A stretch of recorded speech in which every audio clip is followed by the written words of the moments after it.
김만배 신앙님 녹취록 사건으로 건수를 잡은 국민의힘이 언론인들을 향해서 총공세를 퍼붓고 있습니다. 지난주 신앙님 녹취록과 관련한 기사를 작성하고 인용했다는 이유 하나로 뉴스타파, KBS, MBC, JTBC 소속 기자 7명을 마구잡이로 고발한 데 이어서 이번에는 김어준, 주진우, 최경영 등의 언론인을 추가 고발하겠다고 나선 것입니다. 이에 더해 윤두현 국민의힘 미디어특위 위원장은 이번에 고발되지 않은 시사라디오에도 추가 행동을 고려할 것이라는 경고를 날리며 공포 분위기를 조성하고 있습니다. 김만배와 신앙님 사이의 논란은 철두철미하게 수사되어야 합니다. 부산저축은행 조우영 사건과 윤석열 대통령 문제 또한 엄정한 수사로 밝혀져야 할 문제입니다. 그러나 국민의힘은 이번 기회를 언론 탄압의 적기로 여기고 언론중재위원회 등 분쟁 조정 절차를 모두 회신한 채 바로 법적 대응에 나서고 있는 것입니다. 가짜뉴스와 오보에 대해서는 충분히 비판받아야 마땅합니다.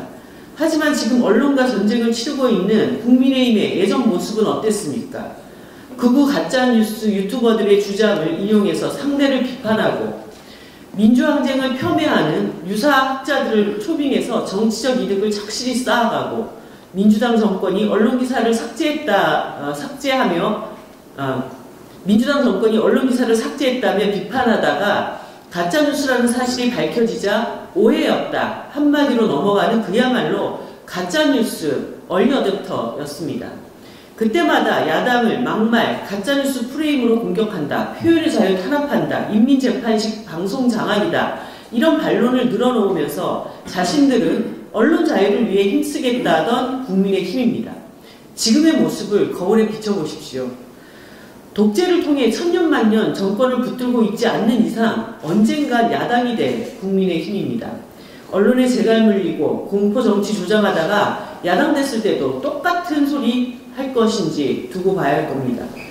정권 바뀔 때마다 공수교대로 언론 탄압, 고소고발로 일관하는 거대 양당의 증오의 연세를 이제 끝내야 합니다. 국민의힘은 그때는 옳고 지금은 그르다라며 언론에 윽박지르는 내노란불을 멈추고 제발 공당의 상식선에서 행동하시기 바랍니다. 어제 윤석열 정부의 개각은 감동은커녕 정당성도 명분도 없는 돌려막기이자 인사 테러입니다. 이번 인사의 당사자인 신원식 의원, 유인천 전 장관, 김행 전 대통령 비서실 대변인은 두말 필요 없이 누구나 알고 있는 이념전쟁의 돌격대원들이자 참으로 구태의연한 재활용 인사입니다. 윤석열 정권 인사풀의 한계를 적나라하게 보여주고 있는 것입니다. 이종석 국방부 장관이 물러나는 결정적 이유는 해병대원 사망사건 수사 외압 의혹의 전말이 드러나고 있기 때문입니다. 그런데 새로 지명된 신원식 의원은 이를 적극 비호하고 은폐하려던 사람입니다.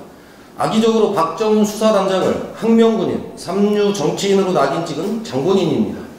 후임은커녕 함께 책임을 져야 하는 사람입니다. 이번 사건만이 아닙니다. 과거 태극기 집회 등에서 차마 입에 담을 수 없는 온갖 극우적 막말을 내뱉은 사람입니다. 현역 시절 지휘부대에서 일어난 사망사고를 축소 은폐했다는 의혹도 있습니다. 국방부 장관이 되면 해병대원 사망사건 수사 외압 의혹을 영원히 은폐하려고 할 것입니다. 절대 불가한 인물입니다. 유인촌 전 장관은 또 어떻습니까? 장관 제지 시 오로지 좌우파의 흑백 논리로 문학의 블랙리스트고 각종 욕설 사건 등 전횡만 일삼은 사람입니다. 한마디로 MB정부 꼬마대장을 이번에는 윤석열 정부의 언론자각 행동대장으로 임명한 꼴입니다. 온 국민이 보고 있는데 이렇게 대놓고 무도하게 언론장악 시도를 할 수는 없습니다. 결코 용납할 수 없습니다. 김행 전 대통령 비서실 대변인도 마찬가지입니다. 김건희 여사와 20년 지기 친분으로 임명된 김건희 여사 커터라는 웃지 못할 의혹에 대해 명확히 해명을 내놔야 합니다. 사적 친분이 동원된 공직 임명은 명백한 권력 사유화임을 분명히 경고합니다. 이번 인사는 결코 국민과 국회의 동의를 얻을 수 없습니다. 윤석열 대통령의 즉각적인 지명 처리를 강하게 요구합니다. 오늘 철도노조가 파업에 돌입합니다. KTX와 SRT로 억지로 쪼갠 것도 모자라 KTX 노선은 수서로 갈 수 없는데 SRT는 확장시키고 있습니다. 운행과 유지 보수 업무는 일원화되어야 효율적입니다. 설비와 차량이 유기적으로 움직여야 안전이 담보됩니다. 운영과 시설 기능을 분리하고 차량 정비와 시설 유지 보수 업무를 민간 위탁으로 하는 방식은 국민의 안전을 포기하는 것입니다. 공기업인 철도를 쪼개 경쟁 체제로 만드는 것은 불필요한 비용만 늘릴 뿐 국민의 발처럼 이용하는 철도와 국민에게 이득이 될 리가 없습니다. 기억해 봅시다. 정부가 한국통신을 민영화하고 경쟁 체제를 도입하면서 국민의 이용 부담이 줄어들 거라고 했습니다. 30여 년이 흐른 지금 현실은 어떻습니까? 통신요금은 경쟁 3사의 담합 속에서 국민 호주머니 털기에 바쁩니다. 철도의 경쟁을 부추긴다고 국민 부담이 줄어드는 것이 아닙니다. 경쟁으로 적자 노선인 새마을, 무궁화 같은 실핏줄이 줄어들어 국민은 불편할 뿐입니다. 이번 파업은 경쟁체제 유지냐 아니면 국민의 편익 확대냐의 싸움입니다. 정부와 사측은 국민 편익이 아닌 경쟁체제 유지를 선택했습니다.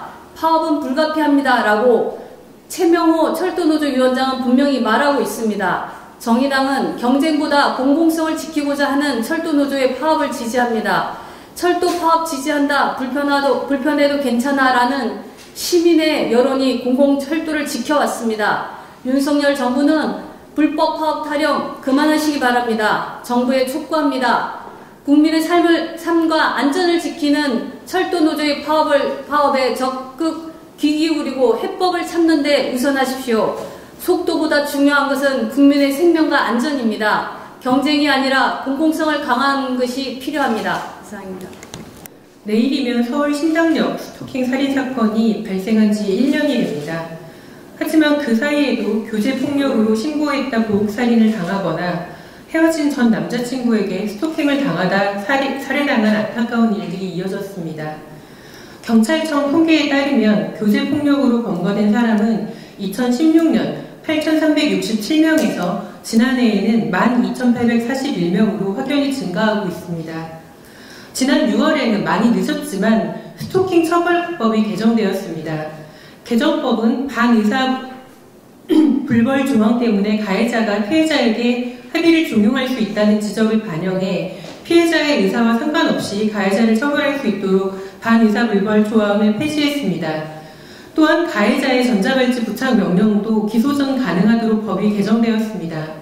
한 발 나아갔다고 평가할 수 있습니다. 그러나 잠정조치 실행 등 피해자 보호 조치는 여전히 부족하다는 지적이 많습니다. 경찰이 잠정조치 신청서를 낼 때 재범 위험성을 많이 언급하더라도 법원의 경우 큰 문제가 없으면 굳이 가해자를 유치할 필요가 없다고 보는 경향이 강합니다. 윤석열 대통령은 대선 후보 시절이던 2021년 12월 가정폭력 처벌법 적용 대상을 교제폭력까지 확대하겠다라는 공약을 내놓았지만 아직 현실화된 것은 없습니다. 여성들의 안전을 위한 조치가 더욱 강화되어야 합니다. 그 길에 정의당도 함께하겠습니다.